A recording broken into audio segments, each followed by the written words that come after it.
Hi, my name's Phil. I like to talk about politics. And, politicians this weekend have been saying rather more to the media, as they tend to do on Sundays, than they do to each other in Parliament. Reason, of course, being that they're less likely to be called out by the media over any disingenuous or straight-up false statements, especially if you're a Conservative and or Brexiteer. Little example of what a colleague was telling me earlier in the week, in that there was an interview on Radio 4 with a Brexiteer. It may have been Peter Bone, but don't quote me on that. I didn't actually listen to the interview. But what he was saying was that outside the EU, we could actually compete much better with, for example, our steel manufacturing. That steel only has tariffs on it in the EU because other nations don't produce it or don't produce a significant amount of it. It's only us in the UK. Now, not only is that obviously nonsense, because we as a member state could have vetoed any decision like that that harmed any of our industries, as we and other member states do from time to time, but the basis for the statement was also false. A number of EU countries produce more steel than the UK, and indeed Germany produce more than 3 times as much. But this blatantly false fact was not called out.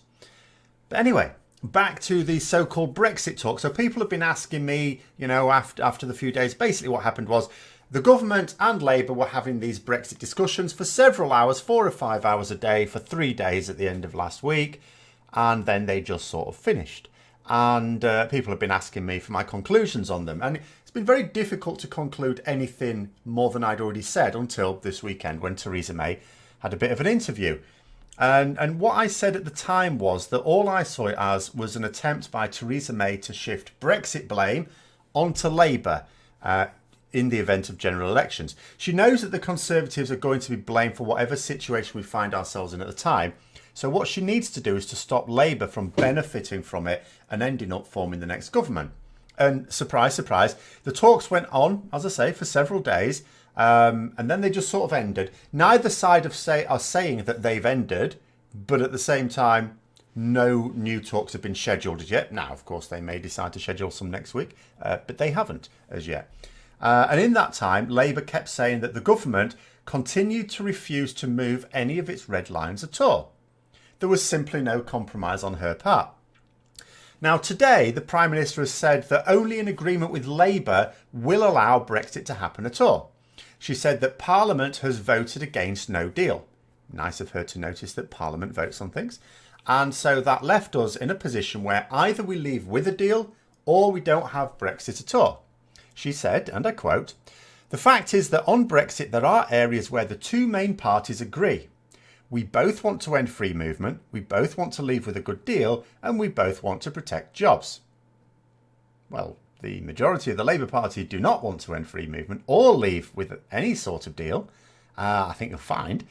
In addition, I always think it's a bit rich, any leader of the Conservatives saying that they want to protect jobs, particularly this Conservative government, when the first thing they did when they came into office in 2010 was to massively increase unemployment. But the aim of the interview was clear. Make out that Labour and the government are actually really close to agreeing a Brexit deal. That serves a number of issues. And what one thing it does is it means that then people can associate any resultant failure as much with Labour as with the Conservatives. Now, I know there's a lot of people who keep saying when I suggest this, no, it's quite clear this is the Conservatives' fault. I'm thinking, well, like me, you're probably a Labour supporter and or a Remainer. Of course, if you're a Labour supporter, you're not going to accept that this is Labour's fault. It's an opposition party. And also, if you're a Remainer, you're going to take the view, well, hang on a minute, the Conservatives ran the negotiations according to their own red lines throughout this whole process. So, of course, the current situation is their fault. But she's not appealing to Labour supporters, and she's not appealing to Remainers. She's appealing to swing voters and Leave supporters. That's what this is about. And for that, it's a relatively low-risk strategy. Now, I say relatively because, yes, she's pissed off quite a lot of party members and MPs in her own party, but she'd already pissed them off, and she wasn't going to bring them back with any other action anyway. She's almost certainly on her way out. So as a loyal party member, she probably won't mind taking some personal flack if she can divert it away from the party, and a bonus if she can divert some of it onto Labour. She was probably quite sanguine about Jacob Rees-Mogg also this weekend laying personal blame for everything wrong with Brexit at the feet of Theresa May. It's not true. It's not even entirely fair. And she hates the fact that he has anything to do with her beloved party. But it does help sell the narrative that the current state of Brexit has less to do with the Conservative Party than it is May personally. She can fall on her sword for the party and think herself having done a good job. And it might just work. You know, with supporters of Brexit, it could just work. If I were the Labour leadership, I'd be really making serious overtures towards attracting Remainers to join them and leave the Conservatives to sweep up the Leave vote. You know, they already account for quite a lot of it anyway. And this ploy of the Prime Minister's could actually work to attract more, no matter what Corbyn does. At the moment, he risks alienating both the Leave and the Remain vote. And that pitch for Leave voters is also yet further evidence, were any more needed, that Theresa May has no intention of coming to any agreement with Labour. The very idea of it is sparking outrage in the noisy and bellicose quarters of her party.